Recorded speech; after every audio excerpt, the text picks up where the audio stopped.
हाम्रो त देमाल गाउँमा हाम्रो त देमाल गाउँमा फुल फुल्यो बेली चमेली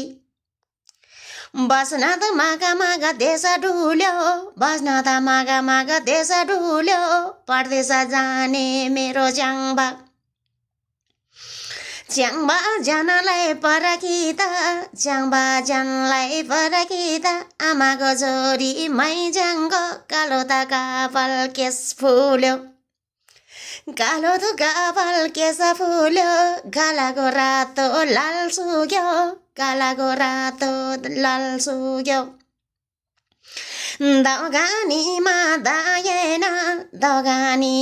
दाएन आस्याङको छोरो मेरो च्याङ्बा यो मैजाङलाई सम्झेर यो मैजाङलाई सम्झेर स्वदेश फर्केर आएन स्वदेश फर्केर आएन तुकीको छोरी मैजाङ लो सोचेको जस्तो भएन।